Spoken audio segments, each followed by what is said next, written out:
In this shocking compilation, Joe Rogan and his guests reveal the most disturbing alien stories ever shared on the Joe Rogan Podcast. So much like we have different shaped aircrafts and fighter jets and cars, they probably have different shapes of these objects that operate under similar principles. Right, Perhaps. but they all have the same power source. They all have the same power source. And we're also dealing with, if you think about the laws of technological progression, you think of Moore's law and you think of how things accelerate, you've got to think that if this civilization is who knows how many years more advanced than we are, if not even years. I mean, we're thinking about it in terms of conventional terms, right? The way we look at the world. I mean, they might be just superior in terms of their intellect. They've got to be.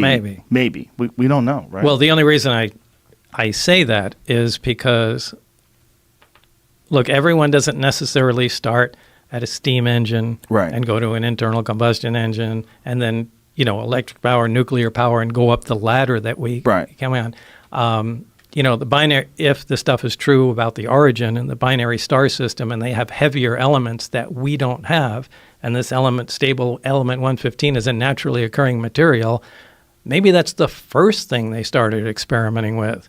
And the version of their steam engine, their first product, was something that operated like this. And actually, when they came to Earth to look around, or whatever, they were amazed at the stuff we were doing. These guys burned stuff and squirted out the back to go forward. So, who says they follow any kind of normal progression like that? My thought was, if you went back to the 1400s and then you went from 1400 to 1500, you're not going to see that much of a difference technologically. Right.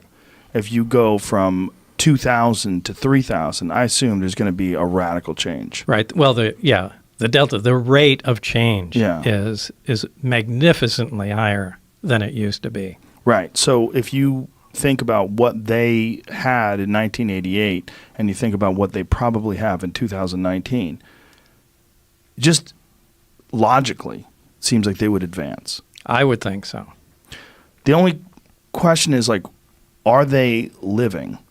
Is that a living thing in terms of like a biological thing, or are they some sort of an artificially created creation like we are working on right now? I mean, we're in the middle of working on artificial reality, artificial beings, sentient beings, artificial intelligence. There's silicon-based life forms that they're essentially trying to create. Boston Dynamics at the company that's making those crazy robots? Yeah. You can make machines out of flesh, right? So a cyborg or a cybernetic organism is just that, that's what a lot of people think those gray things are, that people call the grays. Yeah. Is they're machines printed from flesh. So what you're saying is not well, they so could just far be off synthetic life. They don't even need to be, machines. Right. Well, they seem to have no sex organs. The way they're described by people that have had interactions with them, assuming these people aren't liars or crazy or whatever. Right. That they have no sex organs and that they don't seem to have any muscle. They're just almost like a frame. Right. And they have enormous heads. I mean, if you look at Australopithecus or depictions of ancient hominids, and then you go to human beings, one of the things you see is bigger heads and weaker bodies. Well, you see a clear progression of evolution too, where for something like that, I would lean towards a synthetic organism because it looks like it was made for a specific task. There's no reproductive organs, so I mean that almost kind of leaves out any kind of physical evolution. Right. Well, that's also our bottleneck, right? Our bottleneck is our biological imperative. The need to breed, emotions, fear, anxiety, all these different things that exist in order to force us into making sure we reproduce. I mean, that's essentially what it is. There are human reward systems that aren't necessary once they can figure out a way to make some sort of sentient artificial life. Some sort of thing that doesn't have these biological limitations that we have. By the way, these craft, all these different kinds have been reported because it was confusing. I always thought of flying saucers what I heard Bob Lazar talk about, flying saucer, right? But if you look back in history, people have always reported the weirdest shapes. None of them are alike. There are the saucers, but you got cigar-shaped, you got the top hat shaped, you have orbs. Why? Maybe they're serving different purposes. They're doing different things like we'd use different tools. And I want to be clear, the reason I know that memo is real is because I spent a lot of time with Dr. Edgar Mitchell, 6th man to walk on the moon. Last guy to film him before he died, right? That's how I know. I don't want any journalists thinking I got it from anywhere else. I know because of Dr. Mitchell, and he said the same thing. Maybe these things are performing different tasks, you know, and that's why. They seem. If you think about what an alien is in terms of the sort of iconic image of an alien, like the Steven Spielberg Close Encounters of the Third Kind alien, they seem like what we'd assume a human being would eventually become. Right. And if these things are tiny, human beings are smaller than they've ever been before. They're weaker than they've ever been before. And there seems to be a trend in that direction. And this trend seems to be amplified by our technological progression.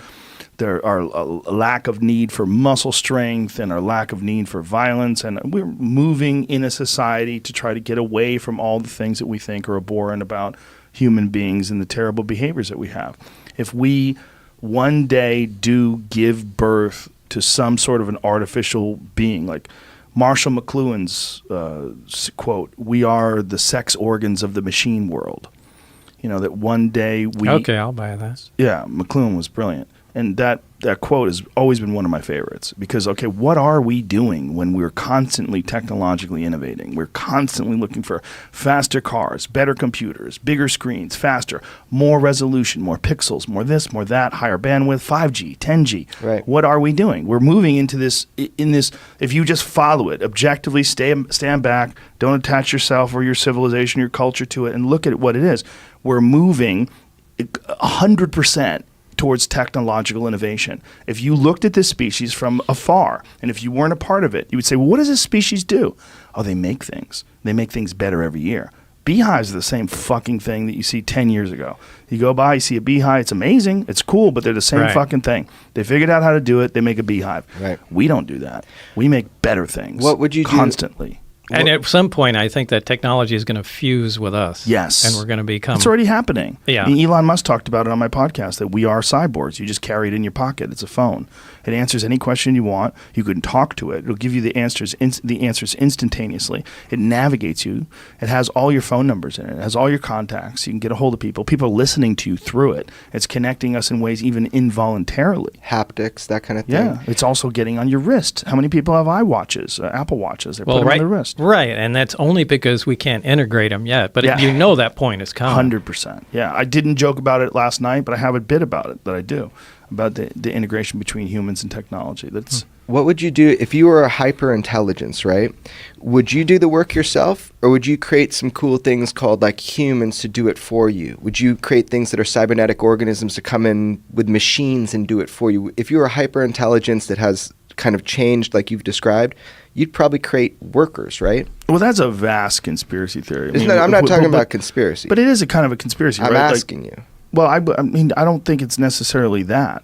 I mean, you could look at it that way, but that is the way a conspiracy theorist would look at it. The way I would look at it is like there's obviously a progression going on, a biological progression. There's some sort of an integration with technology. There's some sort of imperative, this need for technological innovation. It's inescapable. Everyone has it. And I think it's attached to materialism in some sort of a strange way because so many people work so hard to get new things. And like, God, that seems so illogical and preposterous, and it makes people unhappy, and depression's on the rise, but nobody seems to be able to stop it. Like, why is that? Well, maybe it's because we are the electronic caterpillars that give birth to the butterfly. Maybe that's what we're doing. That Maybe could very well be. What our job is to do is to make some sort of a cocoon, and we don't even know we're doing it while we're doing it. Do you think a caterpillar is aware? Like, hey, caterpillar, what are you doing? Man, I'm doing my thing. It's my job. I have to make a cocoon. Then I'm going to become like a butterfly. This could be a natural part of evolution. It could be. That we're just supposed to do this. Exactly. And make the jump to some sort of mechanized... Right. Yeah, non-biological. Have you ever seen an orangutan that is fishing with a spear? No. They've figured out how to fish with spears. There's primatologists. Wait, without somebody showing them how to fish? No, they've imitated human beings doing it, and now they do it, but they do it independently. They're not trained orangutans. They're wild orangutans. Look at that. There's a wild orangutan. Okay, that's impressive. That's impressive. Well, there's these primatologists. I guess you would call them primatologists. That's the term. That's a great biologists. Biologists that believe that monkeys and chimps and some of the great apes are moving into the Stone Age, that they've currently entered the Stone Age. Like, they're not staying what they were 100,000 years ago or 500,000 years ago, but they're actively using tools, and they're experimenting with different ways to use those tools. And then they're making tools out of stone. They're making tools out of sticks, and they're using them. Well, this might just be what happens. This might just be what happens. I mean, why else? Why the fuck do we work so hard? I mean, I was driving to LA this morning. I had a doctor's appointment, so I was on the 405 at 8 in the morning. Like, Jesus Christ! Like, this is so crazy. When you're on the 405 in LA at 8 o'clock in the morning, you see literally a million cars. Yeah, red light. And it's just everywhere you go, it's people. And also, I'm in a Tesla, so I have it on autopilot. So I'm there sitting, I'm listening to a podcast. I barely have my hand on the wheel. I'm not touching shit. This car's driving me along. I'm not even doing anything. I'm just hanging out. It's so much less stress, by the way, to do it that way. Right. So it encourages you to innovate. Yeah. It encourages you to embrace this new technology. I got this giant screen. It's showing me the navigation in front of me. Oh, I'll be there 5 minutes early. Excellent. And I'm listening to a podcast wirelessly. It's Bluetooth streaming from my phone, and I pulled that podcast, which came out today out of the fucking sky, and I'm listening to it, and I'm all comfortable in my nice little car, just driving on my way to the doctor's office. This is irresistible stuff. Yeah. It's different than your Walkman. Yeah, Back in the day. It is irresistible. It is irresistible. It's frighteningly irresistible. But is it frightening? I mean, if you were a monkey, right? If you were an Australopithecus, would you go, man, I don't want to fucking be a person and live in a house? That's bullshit. I like just swinging around on trees. I like running from jaguars. This is life. Guys, life is running from crocodiles. It's not living in a fucking suburban community. There's probably some that are like that. Yeah, I don't think so. I think when it comes, we're going to embrace it. We're going to embrace it the same way you embrace cell phones, the same way you embrace television. There's going to be a few holdouts. I don't even have an email address, man. Those there's a few and far between. Good luck with that, fuckface. Go move to the woods, Ted Kaczynski. Yeah, go live in a cabin. I was just going to throw Ted Kaczynski in there. Ted Kaczynski was right. This is something that I think about sometimes when I get really high. That Ted Kaczynski was a part of the Harvard LSD studies. This has been proven. Ted Kaczynski, they cooked his fucking brain when he was at Harvard. And then when he went over to Berkeley and became a professor, his goal was to make enough money so that he could implement this program and live in the woods and then write his manifesto and start killing people that were involved in propagating technology. He was expunged from the Harvard logs, by the way. This is something my friend just called me about. So there's like this private library, and they used to print people's names whenever they were part of a university, and he was one of a handful of people that were expunged from it. I want to jump back to the one thing, Joe. I want to be very careful with that word, conspiracy theorist. What I was saying to you was, we terraform our Earth, right? We terraform, we change the environment, we do all this innovation.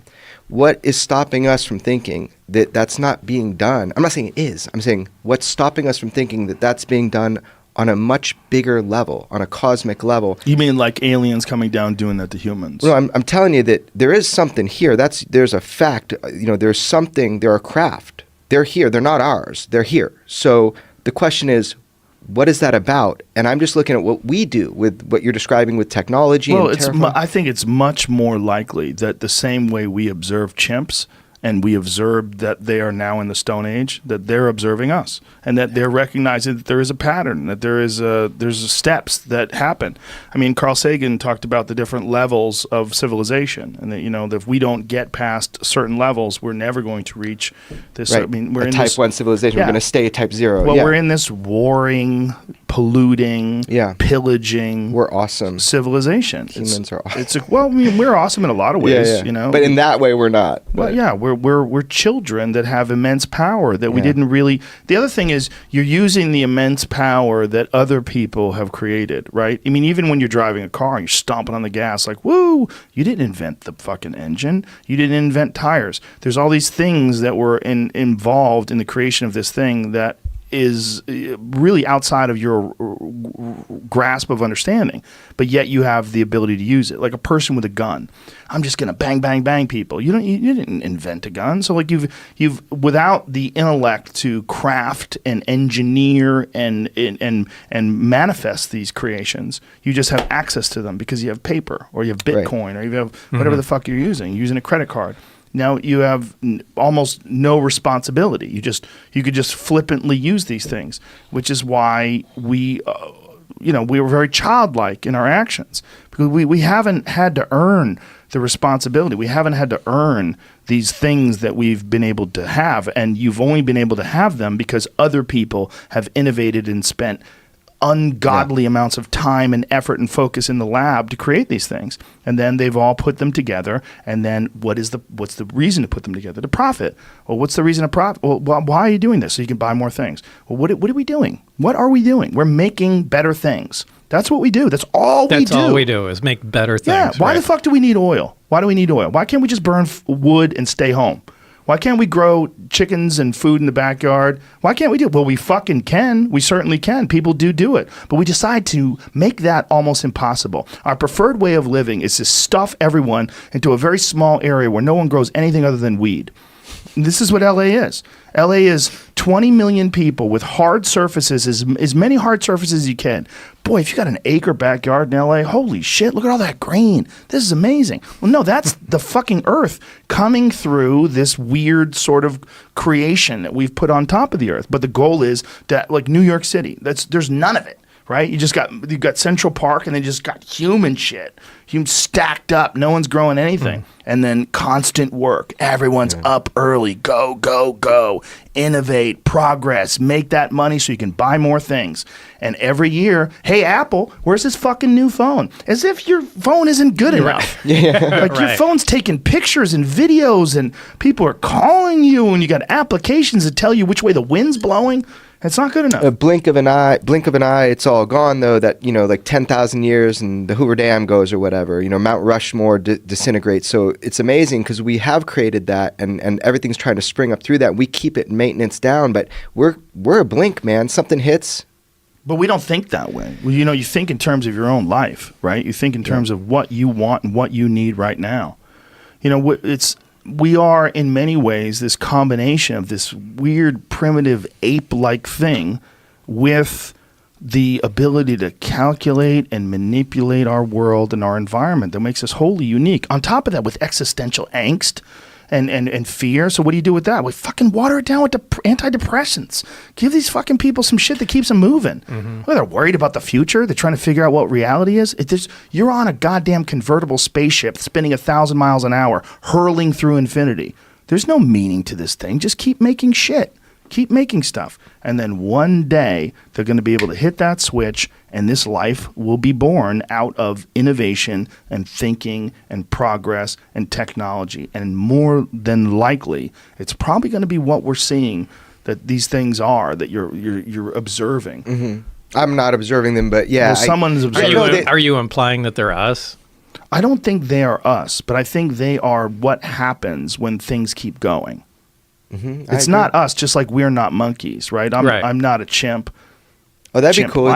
They're from here, is your idea? No, that this is what happens all over the universe. Yes, right. Yeah, totally. That this is what happens. Look, here's the thing. I went to see Brian Cox's, he has this amazing live show with Robin Ince where they have these LED screens, these huge screens with this high resolution depictions of the cosmos. And one of the most mind-blowing things was he has this large-scale image of the universe, and it shows all the individual galaxies of the universe, and it just keeps moving through all these galaxies in 3 dimensions.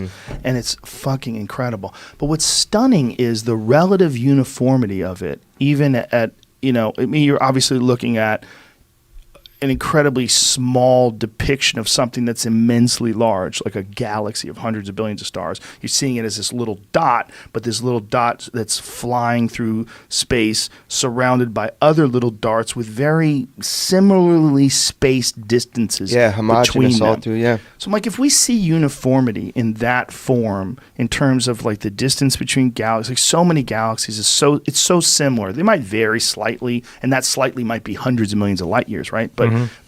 But there's so much uniformity. Why would we not assume that uniformity exists pretty much everywhere, and that all these things that you're seeing that are so similar, you do see binary star systems, you do see single star systems like stars, but there's also some speculation that Earth and that our solar system one time was a binary star system. It's so unbelievably compelling, though, to consider the idea that somewhere out there there's another civilization that may be even more advanced than us. And this thought of it is just so attractive. It's incredible. There should be, if civilizations are common, or even slightly common, then there should be civilizations ahead of us. Yes. Because there's been so much time. But wouldn't you want to see what that's like? Yeah, I mean, we've been so around, compelling. You imagine the timescales. We've been around as a civilization. Let's give it, say, 40,000 years. I don't know how long our civilization has been around. Let's say that. The galaxy is pretty much as old as the universe. It's 13 billion years worth of time. So the idea that there are no civilizations arose, 100 million years ago, 200 million years ago, 1 billion years ago. And imagine what they'd be like if they'd survived. I mean, we've been around, we've had science for, let's say, since Newton or Copernicus, 500 years at most. And look what we've done. We've gone beyond the solar system with Voyager. We've walked on the moon. We're about to go to Mars, I would think. So we're about to begin colonizing our own solar system. So we've done that in 500 years. So imagine a million years in the future. So it's one of the arguments often used to say there aren't any civilizations out there in the galaxy. It's called the Fermi paradox. Because if you imagine a civilization that's a million years ahead of us, they should have written their presence across the sky by now. You should see them. I mean, you'll see us. If we survive a million years into the future, actually even a few thousand years into the future, we will be exploring the galaxy. We will have spacecraft that are going to other stars. We will be doing it. So our signature will become visible, I'm sure, if we last into the medium term. Would we choose to not do that? Here's my thought on that is uncontacted tribes. Like, do you know about the gentleman who was the missionary who visited North Sentinel Island and was killed by the natives? North Sentinel Island, which is a really unusual place because they branched off from Africa 60,000 years ago, and they've been living on this one small island the size of Manhattan. And as well as we know, there's only about 39 of them left, somewhere around there. Yeah. And we're not supposed to contact them. Like, people are not supposed. We're supposed to leave them alone, and they're a rare tribe. When they find them in the Amazon, the uncontacted tribes, our initial instinct is back off, leave them alone. Do you think that perhaps the universe, like if there is a civilization that's 1,000,000 times more advanced than us, and been around here for millions of years of life as opposed to 250,000, why would they let us know? Like, they look at us dropping bombs on each other and polluting the ocean and sucking all the fish out and putting clouds into the skies of dirt and particles. And why would they look at these crude monkeys? Look at that. They're so far beyond where they need to be before they could join the galactic civilization network or whatever. It is true. It's an argument that there is an argument as well that technology is so advanced would be difficult for us to detect. I mean, we tend to think of, when you say written across the sky, I suppose it's true. I'm thinking of starships and things like Star Wars, right? Big energy things that you can see the signature of. But actually, it may be that the civilization just becomes a nano civilization, tiny little nanobot, because that's more efficient. It's a better way to do things. So it's possible, I suppose, that there are space probes all over the place that are so small and are so efficient and use so little energy that we just don't see them. I suppose that is possible. There's a theory that is actually being tossed about that these people that have this ancient, they have this memory of childbirth, right? So all of a sudden you're being born, there's bright lights above you, there's a man or a woman who's the surgeon with a mask that covers their face, so all you see is their eyes. And everything looks bright and it's terrifying and clinical, and you're on this table and everything's cold. Most of these alien abduction experiences that people recount, they take place in some sort of a medical facility setting. And everything is bright and strange and cold, and they think that what this is they're saying that we had this idea that children don't have memories, that babies don't have memories. And so they're saying, well, why wouldn't they have memories? That's ridiculous. Of course they have memories. They have brains. They grab your finger, they look you in the eye. They would have a memory of every second that they were born. And it's probably one of the most profound and disturbing memories, because before that, everything is incredibly peaceful. Yeah. You're inside the mother's womb. Then you're just like taken and out. Then you're pulled out, and then there's this bright light above you. Yeah. You've never experienced any light. Yeah. So and your visual perception, your field of view is all distorted, right? This is the first time you're using your eyes. That's why people have so it's the like same... tapping into this memory, this early memory. That's interesting. This is a theory. It makes sense to me, because if you think about... Makes more sense than the abduction. Well, it does, because people don't really go anywhere. See, the thing about the abduction thing is they put like cameras in people's rooms, and they say they have these alien abduction experiences, but they don't go anywhere. So what they're doing is they're dreaming. Yeah. I mean, which is the normal. mind is amazing and it's so powerful, and we know so little still. Yeah. So also like all these. I mean, it's kind of duh, because they all happen while you're sleeping. Yeah. Like 90 and you're plus right, percent. They tend to be medical. Yeah. It's very medical in nature, right? You're being examined. And then there's also, going back to childbirth, there's also a lot of people that have these experiences that they are being told that either they're taking their baby away from them, or they're studying their baby, or that they had a baby inside of them that they didn't know about, and that the aliens have put it there and they're taking it out. That's right, yeah. Yeah, I mean, it even goes back to the virgin birth, right? I mean, it's all very weird.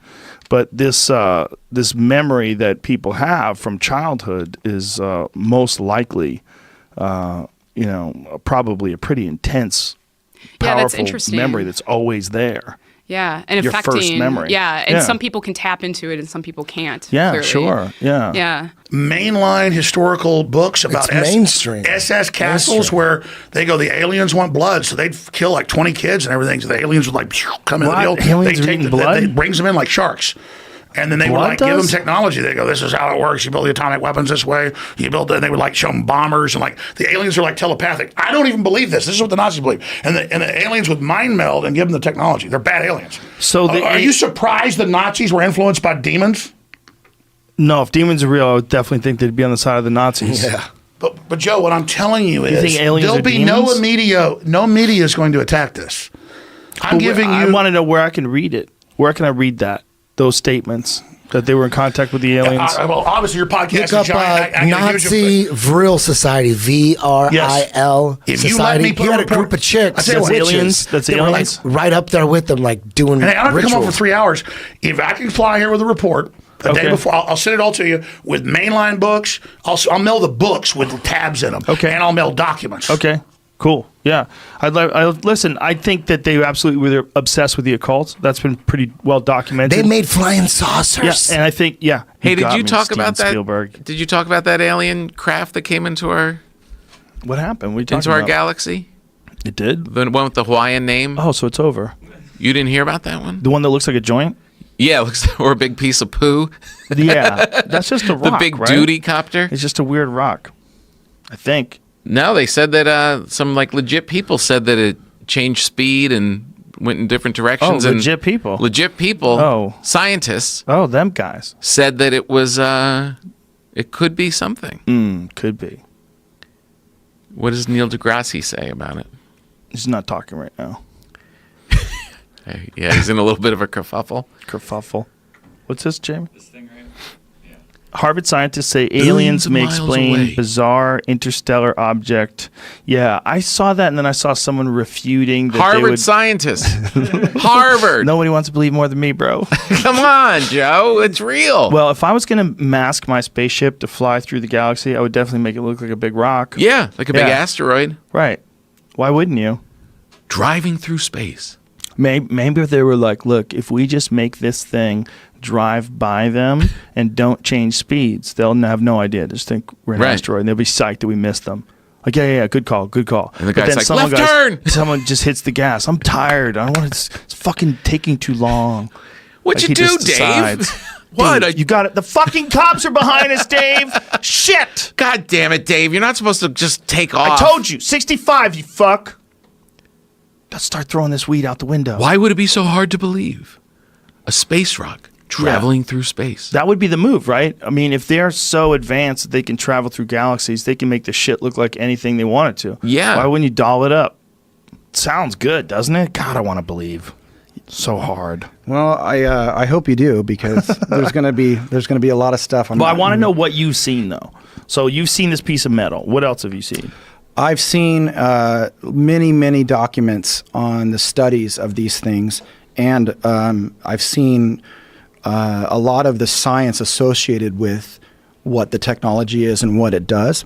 Like I could show you if I fold up pieces of paper and stuff what's going on with it, but basically, these craft, they travel in a straight line, but they're folding space-time. Like in Event Horizon, where they explain it by folding a piece of paper and punching a pencil through it. Did you ever see that movie? Yeah, it's kind of like that. Fucking movie. But it's more like, here, I can draw it for you here. Not that this is it's kind of like when you have 2 points, we're used to traveling in a direction like that. Mm-hmm. And so when we look up, we see a plane that goes straight. Right. But these UFOs fold space-time like this.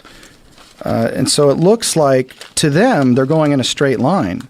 So if you're in the ship, you see that. Mm-hmm. But if you're on the ground, you see that. Oh, okay. That's why you see them blink off and on. A lot of those videos, they're on, it looks like they're jumping. It's just because of this. So they're folding space-time. Some way of interfacing with space itself that's very different than our idea of traveling in a linear way from point A to point B. Space, the fabric, they call it the fabric of space-time because it's like a fabric. It's malleable. Now, let me ask you this. How often into a conversation do people look at you and think you are fucking crazy when you start talking about this? And how long all the time, yeah. All the time, right? But do you ever get to the point where you're like, I don't want to talk about this? No, because it's I always tell people you don't know what I know, and there's a lot. No. I mean, like, do you ever get to the point where you're like, I can't do this anymore? No. Like, people think I'm fucking crazy. No, because I'm involved on the most important shit I've ever been in my life. So you think this is like the most important thing that you've ever done in your life? Oh, fuck yeah. Like, I have meetings with senators coming up. Like, do you? Oh, fuck yeah. What senators? I can't tell you. Damn, it's all this I can't tell you stuff. I know, because this is some fucking tricky shit. When is all this going to come out? Like, it seems like this is like eminent rather disclosure type shit. Watch right? what my company does. That's what I'll say. What That's a trip. Awesome. Yeah. I love when someone is like that. Yeah. Like your friend that hasn't talked for 22 years. I love shit like that. Yeah, you don't hear about that. No. Or someone that'll stop being in Van Halen to go fuck with swords. Or Tom. To go fuck with aliens. Yeah. Yeah, goes fucks with aliens. Yeah. Do you think they're really bringing him to the Pentagon and shit like that? I don't know. Because he said I have no clue. And I had watched a little bit of your podcast where you were like, you sent me a text message. Well, why are they picking you? And I'm like, but I feel like he's made himself readily available to do that shit, right. I don't know. I sit and scratch my head and go, I don't know. I don't know either. I just fucking, he's such a talented dude too, man. He's like such a good songwriter. Yeah, he certainly is. He's certainly a very talented guy. It's just so interesting that that's his main point of focus. Yeah. I would think that if aliens were real, Trump would have told us. I really do believe that. Yeah. That guy he's such a fucking loose cannon. He became the president. Like, maybe they hid it from him. Or as fucking chaotic as shit is right now, it would I don't know, something would slip, I would think that if they told him, if they brought him, those are two things I would want to know. Who killed JFK? Those are two things I'd want to know if I became the president. And are aliens real? What do you got, motherfucker? Yeah. What do you got? I go to the top generals. I bet, look, I'm going to defer to you guys. I'm not a military expert, okay? And I don't want war, but I want you guys to have support. I got full respect. Tell me about the aliens. What do you got? What's this? Trump orders establishment of Space Force. He did that. That's right, the Space Force. Yeah. But that's because that's actually a military strategy because they're concerned that as technology improves, Russians are going to be in space and we're going to be in space. Or fight off the aliens. Yeah. Right, like Will Smith type shit. Yeah, look at him. Yeah, Mike Pence is behind him going, Jesus is going to save us. Yeah, I don't know, man, but if I became president, I never will, but if I did, those are the two things that I'd want to know. Who killed JFK and where are the fucking aliens? Like, I got home from the Comedy Store at like 2, and then I watched some goofy, I've been on this UFO documentary kick. watching UFO documentaries? Yeah, I told you it was David. I started talking about it. Yeah, we were talking about that. Yeah. Did you have something specific that you saw recently? Yeah, the documentary? 2 of them. One of them is Area 51, Bob Lazar and Area 51 and flying saucers. It's a documentary on this guy who claimed that he worked on these alien ships in Area 51 in the 1980s. That gave me chills. As time's gone on, more of the things that he said have proven to actually be true.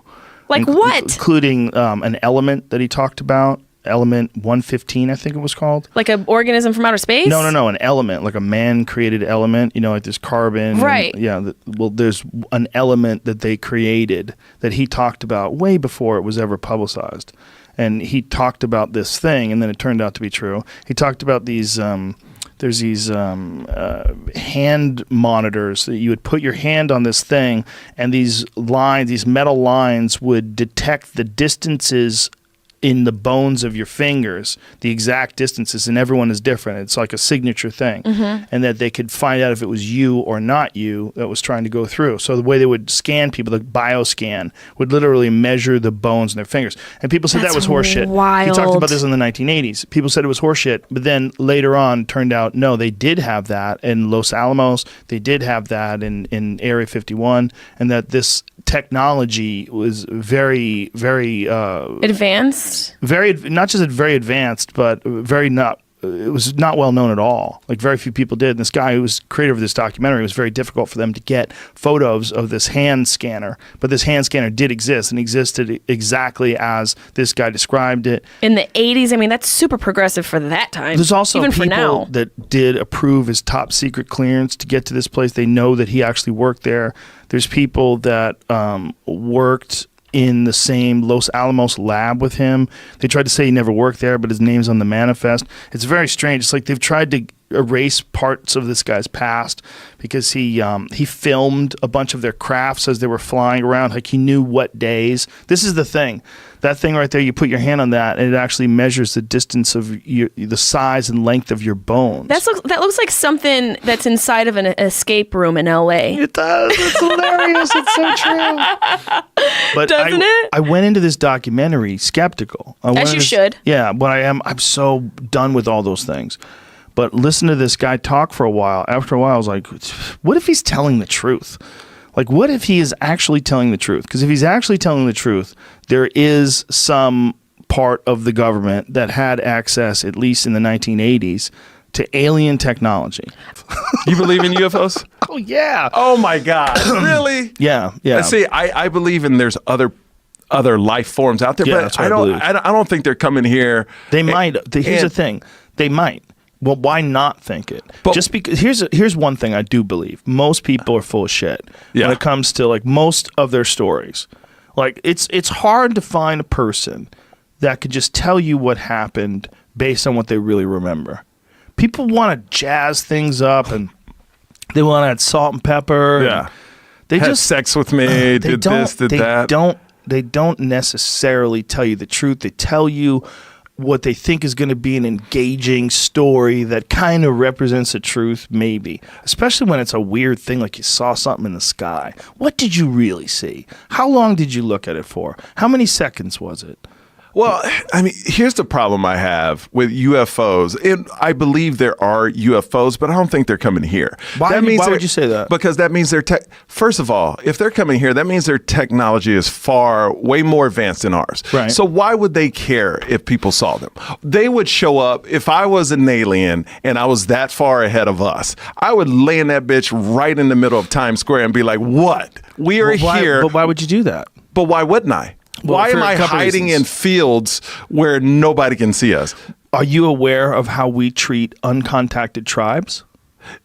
Yes, to a point. But what I'm saying is, if you're that far advanced, they know. If they're coming here, they know.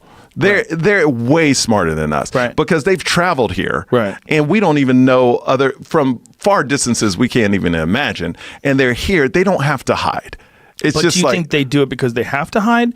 Or do you think maybe they do it because we can't handle it? Because we can't handle it. Why would they care if we could handle it or not? Because here's the problem. whenever any civilization has ever encountered a civilization far superior to them, the results have always been catastrophic every single time. Every time Europeans have invaded North America, every time the Spanish visited the Mexicans, every time that this has happened, it's been a disaster. And this is human beings. If there was something that came down here from another planet and was so unbelievably sophisticated that it could travel through vast distances in space and had insurmountable, impossible technology, that we would look to it for all of our answers. It would become our new daddy. It would completely disrupt all of our governments. It would disrupt all of our religions. It would disrupt every single belief system we have. And people would fall apart. They wouldn't know what to do. Psychologically, it would be devastating.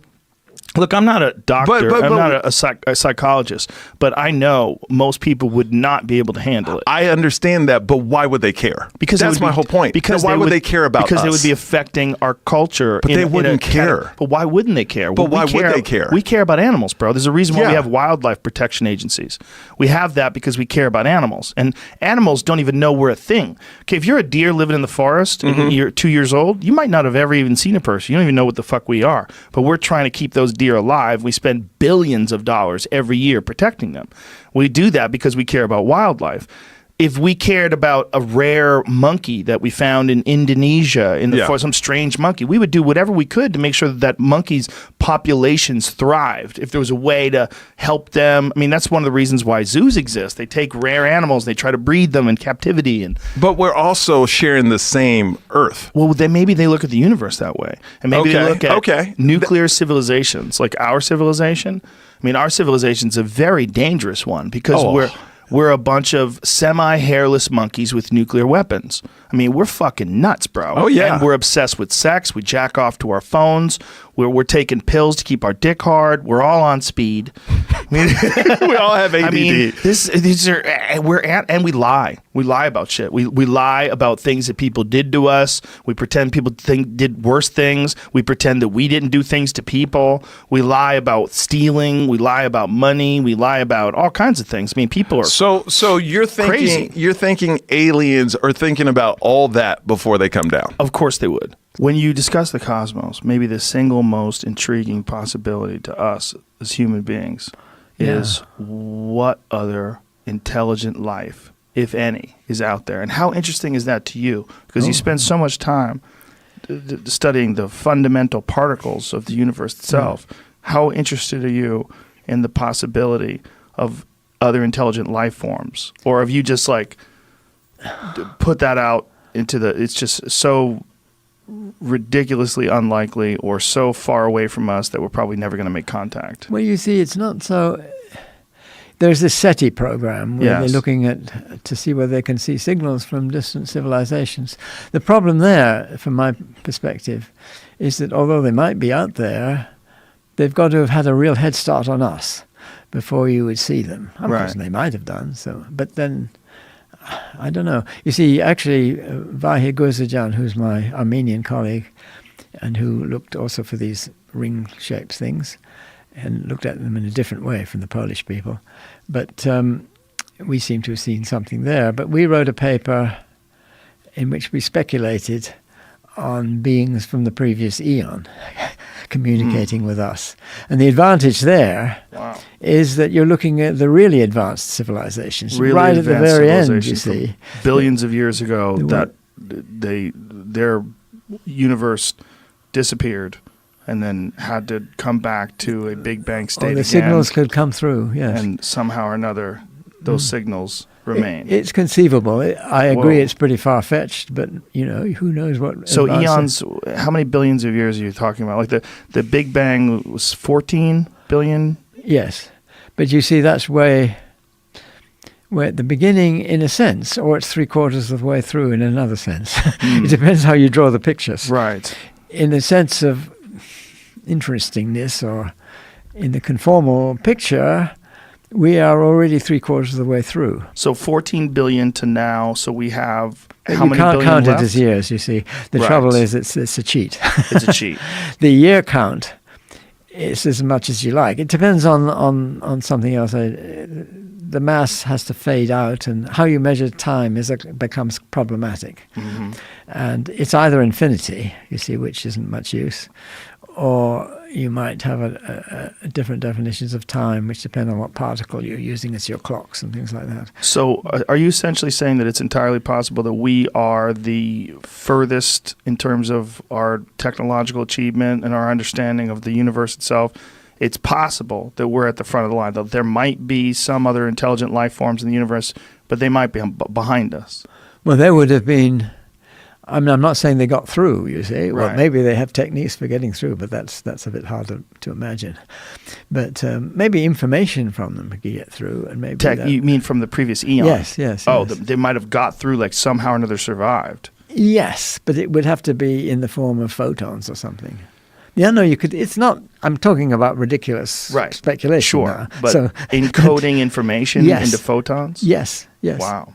It's conceivable. Sure. Now, I don't want to say that I see it happening or anything, but it's not out of the question that they could develop some technology which would get information, which might be them in some sense, across in the form of photons. But you're not optimistic about current intelligent life somewhere in the universe? Not too optimistic, just because... well, maybe it took us a long time to get going because the dinosaurs were there for a while, and somebody might have got in there earlier in their different planets, and they could have got there quite ahead of us. It's conceivable. I'm not going to rule it out. I'm just not terribly optimistic about it. No, I think it's worth doing. It's worth looking. Yes, but it's not something that you're really curious about. I'm expecting. It's not so much. I'd be curious certainly, but I'm not expecting it, I guess. I'll just watch the new Planet of the Apes movie. I want to see that. That came out. Is that supposed to be good?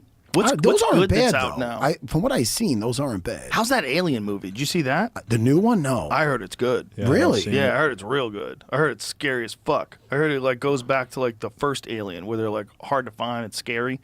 Yeah, like after a while, they were everywhere, and you just shoot them. Right. You know, like the first one, you couldn't even find that fucker. They He was like sneaking around. Kill him. Aliens. It was different. Acid blood. Yeah, he was Aliens so scary. was phenomenal. Aliens was such a great sequel to Alien because it was a different take on it, and then the space Marines and fucking Newt and fucking Hicks. Hicks was great. Hudson was good. Oh, Hudson was fucking great. Bill Paxton. Hell yeah. Yeah, it was Game great. over, man. Good movie. But it was over. a totally different kind of movie, right? Oh, yeah. So you got Ridley Scott does the first Alien, Suspenseful. and you got this suspenseful, terrifying thing, and people start coming up missing, and it's fucking hiding in the ceiling. You're thinking Tom Everett's going to be the hero, right? And then all of a sudden he gets taken out. You're like, wait, what? What? Right. Oh, it's going to be Sigourney. Right. She's the hero. She was the first male or female lead of a monster movie, action movie where you didn't go, oh, they're pushing a woman on me. Oh, she was like, phenomenal. you believed Yes, it. yes, You yes. believed that this lady scientist got stuck in this fucking spaceship with a demon. Oh, this is great. Oh, that movie's so good. Aliens is so great. Aliens is good, but Alien is better. No. Because it's hard to kill. Blasphemy. In Aliens, they're shooting them left and right. They're all over the place. In the people in Aliens, Alien 1 would have been done in 5 minutes. Like, there it is. It's dead. You know? But in this one, they kill so many of them until they get to the mother. And then when the mother doesn't kill her when she's wearing the robot suit, I'm like, shut the fuck up, bitch. But I Shut like the when she's fuck like, up, get bitch. away from But her, do you think in the first bitch. one, you really didn't know what was going on. In the second one, they were prepared for what they were coming up against. The this thing time. is, there's too much exposed. I don't buy it. If she's in a robot thing where she's completely encased, okay. But she's just all out there wide with open. tissue I agree. exposed. I Get agree. away from her, you bitch. This is a giant alien. Right. How is that thing not going to it moves way quicker than people. How's that not going to fuck you up instantaneously with your stupid ass slow robot? There's so many moments in that that movie when they're like when they barricade themselves in the one room. And they're like, they have the monitor, and they're like, they're through the wall. That's inside the room. It can't be inside the room. All of a sudden, they look up, and and then you see Hicks. He pushes up the tile, and you see them all crawling in the fucking. Yeah. That was fucking money. Fucking money. That was What a money. great movie. It's a great movie. It's just a different kind of movie, you know? I was 100%. hoping they would have got more into like the engineers, like when they did that Prometheus, Yeah. that they That would have was got interesting. into those people, but they really It wasn't much of the movie. You Prometheus was good, but the one after Prometheus was better. What was that one, Jamie? What was the last one? With Kenny McBride in it, right? Yes. Because it ended fucked up. Covenant, yeah. I wonder if I saw Hey, that. wasn't Jussie Smollett in that one too? He was. He was in that one. No this kidding. is a good one, though, man. This one's good. Please tell me he died early. Because this is another. No, man, he's in there. He's in the spaceship. He's working the controls. This is. Oh yeah, Ridley I saw Scott, this too. one. This is a real good one. This one's fucking good. This one's really good. And again, the aliens in this one, they're hard to get a hold of. Oh, is that Michael Fassbender? Yeah. Yes, Yep. yes. So these are the things that Look gets at in this. your ear. Oh, Little spores shit. get inside you from that egg. It's a good one, man. This is a really good one. Yeah, I did. And when these dudes start shaking, when it gets them, it's fucking great. That's a good one. Yeah. But I heard the new one is really good too. I think the new one's Ridley Scott too as well, right? And he's doing a new. Is he doing a new Gladiator? Really, Scott? Did he do the new Gladiator? I don't with know. Denzel? I mean, I know. Oh, yeah, I their can't wait till that I know shit- it's yeah. coming out. Yeah. I'm on the fence with that. I don't What, think the new he did it. Gladiator? What? I'm on the fence with it. Why? I don't How know, could you be man. on the fence with I that? don't know. I mean, what he haven't call seen looks it. like he's like, I don't know. Is he talking like New York slang? Denzel in the fucking thing? No, man. Oh, did people said something about his accent, right? What is the accent that people have an issue with? That's what I Can we hear think. Denzel? Let's hear his accent. See what he said. Where were you born? I don't know. I never knew a mother nor a father. You will be my instrument. Who are you? Denzel, big. Sound like a regular dude. Yeah. Well, they want him to have a British accent. They always want people when they're speaking another language I and was it's just translated to thinking English. the They always same. want them to have a British accent. I know, it doesn't matter. It doesn't matter where it took place. It's Rome. Right? Isn't that weird? Yeah. Everyone Every talks in single a time. different way. Yeah. Yeah, it's weird. It is kind of weird. Like, this is in India. I mean, you know what I'm saying? No matter where it Yeah. is. They want him to Yeah. have a British accent. This is in Rome. Yeah. This is in Italy. you ever Why? see- Why would they? Why do they talk like this? But there's something about like hearing regular modern English in Yeah. an old timey movie. Like, nah. No, like you don't buy it. Yeah, now. you need an accent. Like Tyrion Lannister. Yeah, Right? yeah, all yeah. the people in Game of Thrones, they all had an English accent. Did they speak Yeah. Latin Yeah. with an Italian accent back then, or did that? That's a that good develop- question. did I that don't think they develop over spoke time? Latin. I don't think these people were speaking Latin. Were they? In Rome? Yeah. They may have been. Were they I speaking think so. Italian or were they speaking That's what Latin? they would have been speaking Latin back Okay, then. but see, here's the question. The reason why I asked this. But also When don't know. Martin Luther was translating the Bible in the 1500s or the 1400s, whenever that was, the reason why the Bible was the priests would be the only one that could tell you the word of God because they're the only one who could read Latin. So no one spoke Latin, no one read Latin. They couldn't read it. So these people didn't know what was in the Bible until Martin Luther he translated it into phonetic languages. Translated, I think German and a couple other languages got eventually translated too. So then people could read the Bible for themselves, whereas before it was just Latin. So when did Latin die off? When did they stop using Latin? Because Latin's a weird one. Like you learn it in school, but you're never gonna fucking use it. Roman, Latin, I and didn't Greek. learn it in school. They spoke Latin and Greek. Like, when did Latin go? Isn't it crazy? So the Roman Empire, they spoke a language that's dead. It's a dead Right. language, It- which it's is just bananas. gone now? Gone. So 476. That's probably people stopped speaking it, but priests probably still knew because of everything was written. Right. Right. So there it is. they After the kept fall it of that Rome way. in 476 AD, Latin began to die out, and distinct local Latin dialects developed. Wow. So these dialects eventually Interesting. evolved into modern Italian, Romance language like Spanish, Italian and Spanish, which is right. crazy. That means those languages are only 500 fucking years old. That's nuts. But if you see a movie about it, it was English with an English accent. Right. Yeah. Of course. Yeah. But of course. Yeah, of course. But isn't it crazy that those languages, like Italian, is only like 500 years old? Who the fuck would have and guessed there's that? a lot Yeah. of similarities between Spanish and Italian as Oh, well. yeah. They all, well, Texas is way bigger than all those places, you know, which is nuts. Like Europe, when you look at America, it's basically like Europe, right? But we don't call it different countries. Right. But Kentucky is so much different than Los Angeles, you know? It'd be 1,500 years old, not 500. Oh, that's right. Duh. 20, yeah. And So none of us 15 caught that either. How did I not catch it? You're just seeing it. You're seeing it, Yeah. and saying it, not. Okay. So I'm sorry. 1,500 years. Still, languages developing that. You would think they were older than that. Did you guys ever watch? And I watched it more than once. I watched it like at least a few times. The series Rome Yeah, on HBO. I have the box Did you ever set. see that? I haven't seen it. Yeah, Oh, it's I pretty didn't good. watch that. It's only, Is it I think good? it's only 2 seasons, It's but only it's really you know good. what it is? They crammed it into 2 seasons. Well, they should- said the used- budget was high. The budget was super high at the time, And it is a fucking great series. It is very good. Pulio. Oh, they're badass. Oh, my God. What a great show. It's supposedly, that guy's real. Such a great show. Who they based it on. They based it on a real dude. It holds up. I never heard anything about it. You should watch this. This where, is his name Ray Stevenson? I highly recommend he played the Punisher, too, and all Ray the actors. Stevenson, he was Pulio in That's what this. put him on. And the other guy, Lucius, is phenomenal. Yeah, I want to say that Lucius was Titus maybe they Pulo. based that on a real guy. Oh, listen, it is so great. And even if you go into YouTube and watch Lucius and Titus just being badass, or Titus Pulio being badass, it's just, oh my God. It was a good series, definitely. Such a great series. No shit, I never heard anything about it. That's amazing. Good. Can't I need something new to watch. I just finished the Peaky Blinders. Yeah, you'll go through this. This is only 2 seasons, and again, I revisit it a lot. Have you been to Rome? No. Oh, Me and my crazy. wife, Gotta go. she's waiting for my stomach to get better. I go, look, we might as well just fucking go and put a cork up my ass, because I'm not going to. Yeah, just go. Just go while you can. Stephen Hawking was talking about the possibility of alien life discovering us. And that it would be a terrible, terrible thing if it did happen. If you look at what has happened to other primitive life forms when we've discovered them, primitive cultures when we've discovered them, do you share that same opinion? That if something did find us? I don't have a strong opinion on that question, but I have an analysis of his comment. Okay. He is worried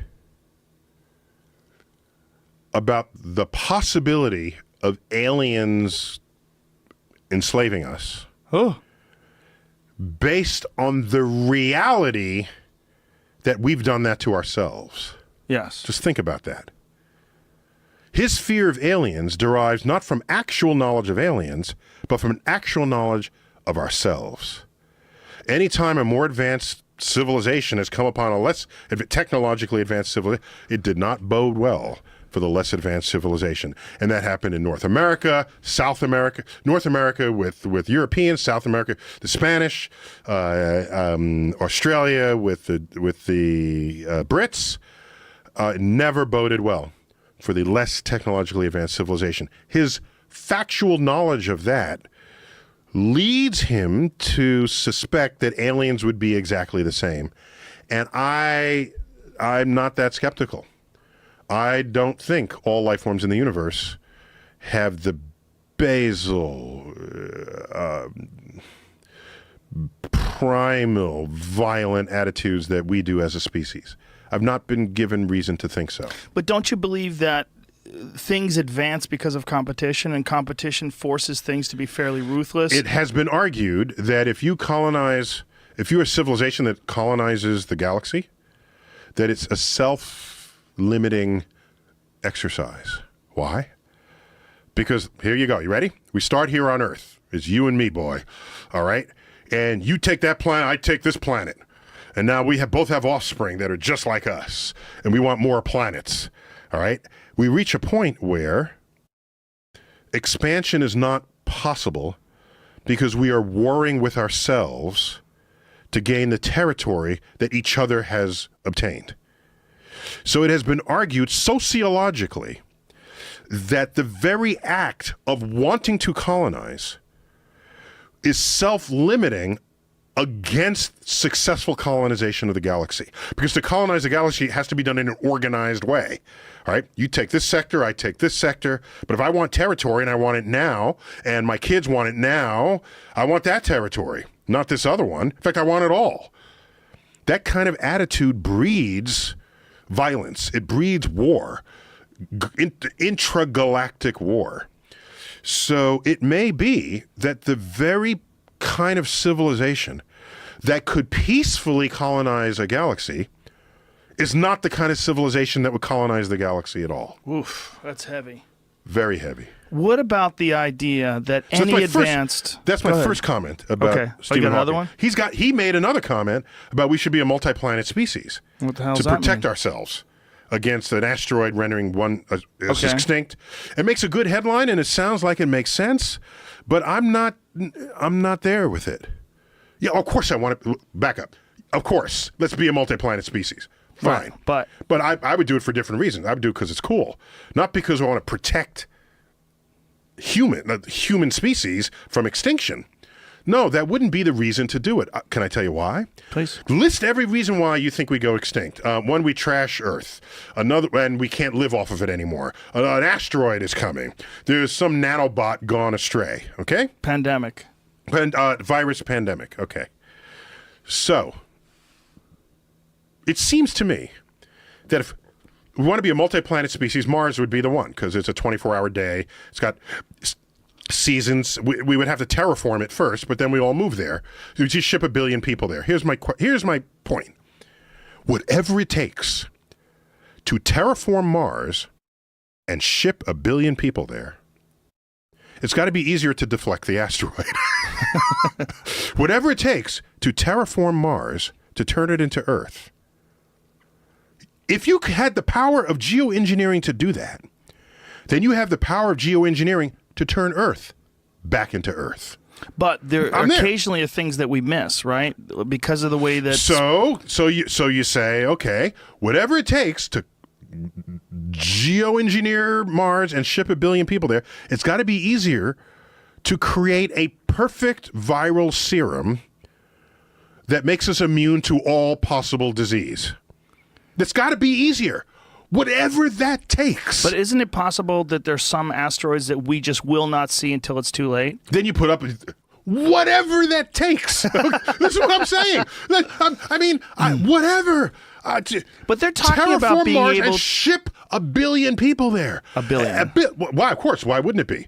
We have 7. What are you gonna put 10 people there? What you want to split your species, right? Okay. And if an asteroid is coming that you can't deflect, which would surprise me if you could ship 1 billion people to Mars, you just let them all die? What is that? What you plan to? You gonna let all the Earth people die and the Mars people survive just so you can save the species? Don't save everybody. I'm not buying into the premise, this cable carology premise, that you have to save one to not save the other, and you know cable carology. I see what you're saying. The cable car, you know, someone's in the tracks. You let them go. You let them go if you steer it out of the way, but then you actively kill 2 people instead of passively killing 1 person. Mm-hmm. What do you do? I'm not buying into that premise for this question. I'm simply saying that whatever it takes, it's got to be easier to put up some kind of net that finds any asteroid that could possibly harm us and zaps them out of the sky. That's got to be easier. This is the last question. Is it possible that the reason why we are never visited by extraterrestrials is because the way civilizations because of the space advance? Debris. 1. But 2, is it because the way civilizations... They have visited. They visited during Comic-Con. Nobody noticed. Okay, they don't like cosplay. 3.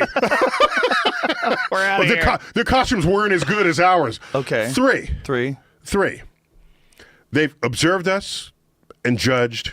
There's no sign of intelligent life on Earth. Okay, but is there another possibility that civilizations don't ever get to travel like that? Because what happens is, as they advance and as their technology advances, they become, instead of a biological entity seeking to spread its genetics throughout the universe, they become some sort of symbiotic artificial life.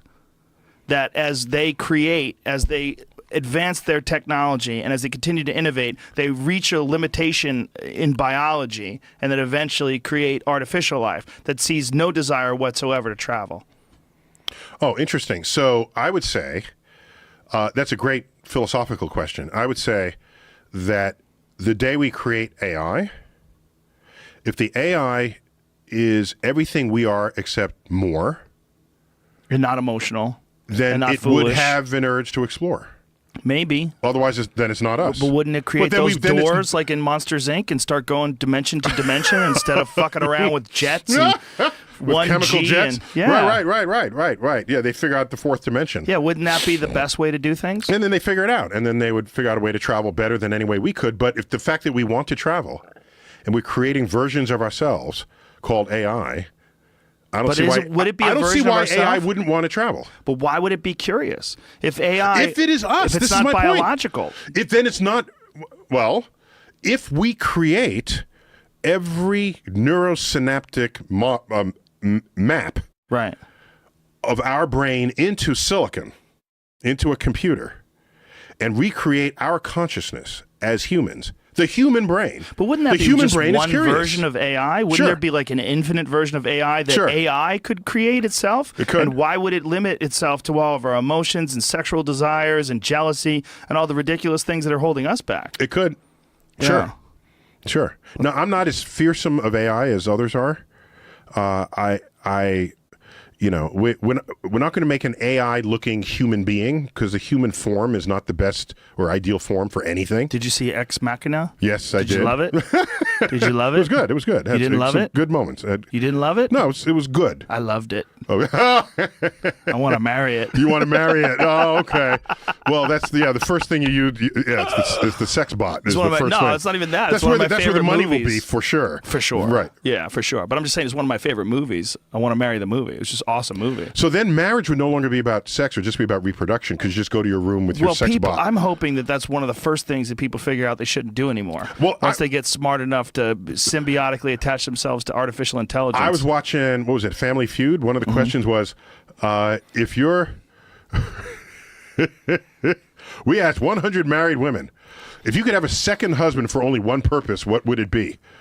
Something like 70% of them said just for sex. Whoa. Damn.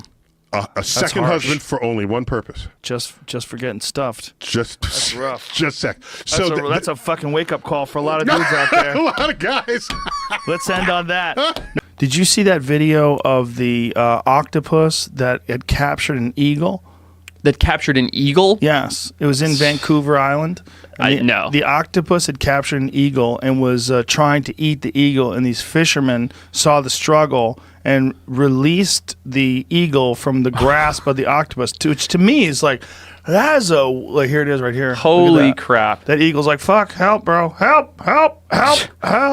Hello. Well, help. Like, to me, it's weird. It's like, why are you getting involved in this? Right. It's not like Right. like people want to think that eagles are an endangered species. They are absolutely not endangered. You go to Alaska, they're like pigeons up there. There's There are a lot of up them there.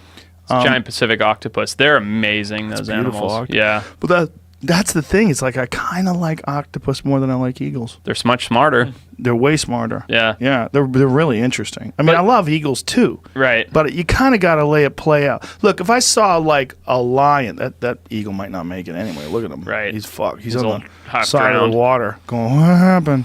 What happened? The monkey people saved me from the kraken. Yeah, he was, I don't even know how the octopus got him. But what octopus can do is nothing short of spectacular. You know, we were talking about my friend Remy Warren earlier, and he had a show on television before called Apex Predator, and it was basically they would study apex predators and the different strategies they used to be successful as a hunter. And when they did the one on the octopus, he was in here and he was like, dude, they're from another planet. Yeah. He's like, that is the way they change their texture and their color and the way they do it instantaneously to adapt to their environment and how well they blend in. Mhm. They're so interesting. I think they're the most alien creature that exists on planet Earth. Yeah, I agree. There's a new documentary out on, I think it's PBS, called Making Contact, that's just about octopus intelligence. There's this guy, he's a fisheries biologist, and he gets an octopus and basically lives with it in his living room. Like, he figures out that this thing likes being petted, like it knows how to, it's the diverse array of things that this thing can process mentally. It's like on par with like what chimpanzees do. You know what I mean? It's like it can open jars, it can close them, it can come out of the aquarium, go back into it. It'll swim over if it knows you. It knows if it doesn't like you. Like, it's unbelievable. Yeah, really weird, right? Yeah. Is that how we got this video? The octopus dreaming? I just looked it up, and it starts with the octopus in the guy's living room. This is it. This is Making Contact. This is amazing. And this video went super viral. Yeah, well, they apparently, as the octopus is asleep and dreaming, it's changing the outside color and texture of its skin in relation to whatever the fuck is going on in its head. Right. Right. That's so wild, man. Isn't that nuts? It's just so weird how they can instantaneously change their coloration and their texture and then perfectly blend in with coral. Right. Like when you see them like stop on a coral reef and just become the reef, you're like, what Instantly, are you? too. It's like, zoop, and it's gone. Look at the colors in this thing. You know, there are people that actually believe they are from out of space. I've seen that. I was going to bring that up to you. That there's biologists that believe that they came in asteroids and eggs. You got it. Yeah, that's exactly right. What do you think about that? I think, look, I believe in life outside of Earth, but I don't necessarily think that octopus came from that. I think they have other there are other cephalopods that they're related to genetically, squid and cuttlefish and things like that. I don't necessarily think they came from out of space, but I can see why there's science to support that it's a possibility, and then I can also see why people think that seeing them. Well, there's thoughts about that with a lot of different life forms, like spores. Mm-hmm. There's thoughts about that when it comes to psilocybin mushrooms. Yep. There's like the real freaky psychedelic heads think that psilocybin mushrooms came from asteroids. Right. And the proof in the pudding in that one, so to speak, is the fact that you can take mushroom spores into the vacuum of space and bring them back to Earth, and they still fruit. Yeah. I'm trying to grow weed right now to see what happens up there. Elon sent a little bit of weed into something on the space station, I think. Really? They're going to test it for 30 days and see if it's viable. Really? In some way. Wow. That's when we get into the weed business. Us and Elon, space weed. SpaceX right? weed, yeah. Elon sent weed into space, legitimately? I don't think this is the first time it's been done, but the story went around because it's a hot topic. That's interesting, because when he was on here, I don't even think he inhaled. You know? He's growing weed in space. Look at what the octopus eggs look like. Mm-hmm. Whoa! And so they're developing those intelligent chromatophores, that thing that basically the skin picks up the color and changes to match right there in the embryo. God. Look at their little eyeballs. How weird. And look how many of them. Like an invasion. You imagine if your wife gave birth to that many people? No thanks. You'd be like, what? I have a school. I have a school full of kids. First of all, I'm getting fucking snipped. Look at that. Yeah. Boom. Look how they drop off. That's Boink. what the Matrix looked like. Remember that? Exactly. Yeah, it is. Exactly. Dude, the Matrix is not that far off. And it seems like the further we go in time, in human evolutionary time, the more it seems like it's accurate. You know what I mean? Like it's like we're getting more and more plugged in every day. It's like a combination of the Matrix and the Terminator. Uh-huh, The two of them together. Yeah, I'm very concerned about the future of our species. But going back to octopus and cuttlefish are closely related, right? And they both can change their texture and their color. Yeah, cuttlefish have less textural changes. They're more color based. Oh, okay. Yeah. What was the one they did where they had them over a chessboard and it was trying to? You ever seen that where an octopus is trying to mimic a chessboard? That's cool. Yeah, it's really weird because it throws their system off because it's so many right angles and it's such the hard contrast. Yeah, the 1-0 contrast. So when you look at it, like this octopus, like trying to like figure out right what to do. Yeah. Could you see actual like lines in his color? I don't remember. Yeah. I remember it being weird. It's a cuttlefish that they did. Is it a cuttlefish? Yeah. Yeah. Let's see if we can see it here. It's very strange. Just the pictures are good. Yeah, look at that. I mean, that's pretty good. Like pretty fucking good. Yeah. Look, it's got white squares, man. Right. The goddamn thing's growing white squares. Started with the zebra stripes, and then I think it figured out the squares after a couple minutes. That's pretty impressive. I like the picture in the bottom right there where the guy looks like he's playing chess against the cuttlefish. Oh, never mind. I thought there was a cuttlefish on the... Yeah, just what a strange ability that these animals have... Unbelievable. ...figured out. I mean, it just... How the fuck did that evolve? I mean, they're devising strategies in order to be more effective predators while they're in the ocean and hide from other predators. Right. And they figured out a way to change the color and the texture of their skin. Like, how long did that take? Exactly. Millions of years.